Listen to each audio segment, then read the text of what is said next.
Welcome back to my channel. আশা করি সবাই ভালো আছেন। আজকের ভিডিওর টপিক হচ্ছে আপনার বিয়েতে যদি আপনার বাবা মা কোনোভাবেই রাজি না হয় তাহলে কিভাবে তাদেরকে রাজি করাবেন।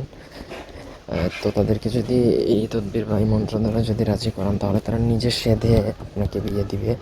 আপনি যে ছেলে বা যে মেয়েকে পছন্দ করেন, এটা ছেলের পরিবার বা মেয়ের পরিবারকে রাজি করানোর জন্য বাবা মায়ের উপর প্রয়োগ করা যায়, অন্য কারোর উপর না। আর বাবা মা রাজি হলে আর কাউকে রাজি করার প্রয়োজন নেই, এমনিতেই আপুসেই হবে। মোট কথা, এটা যদি প্রয়োগ করেন তাহলে সেধে তারা যেচে আপনাকে বিয়ে দিতে চাইবে, অস্থির হয়ে যাবে। আপনার অস্থিরতা করার কোনো প্রয়োজনই নেই। প্রথম থেকে ভিডিওটা শেষ পর্যন্ত দেখবেন।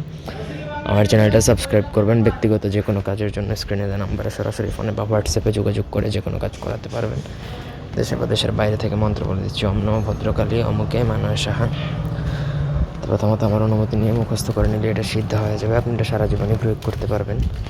আর তারপর হচ্ছে প্রয়োগ বিধি। অমুকের জায়গায় আপনি আপনার পিতা মাতার নাম উল্লেখ করবেন। মাতা যদি রাজি থাকে তাহলে শুধু পিতার নাম, আর যদি দুজন রাজি না থাকে তাহলে দুজনেরই নাম।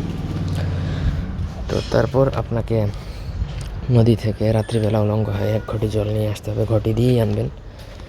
তো পানি আনার পরে বা জল আনার পরে সেই জলের উপর এই মন্ত্র নাম সহকারে একবার পড়বেন, একটা ফুঁক 173 বার, মানে 173, 173, 173 বার পরে 173টা ফু দিয়ে সেই পানি যদি কোনোভাবে তাদেরকে খাইয়ে দিতে পারেন বা ছিটিয়ে দিতে পারেন, অথবা সেই পানি দ্বারা যদি তাদেরকে গোসল করাতে পারেন, 3টার যে কোনো একটা কাজ বা 3টাই যদি করতে পারেন, আপনি গ্যারান্টি দিয়ে বলতে পারতেছি আমি যে 24 ঘন্টার মধ্যে তারা রাজি হবে এবং নিজে থেকেই বলবে যে আপনাকে তারা বিয়ে দিতে চায়। ধন্যবাদ সবাইকে।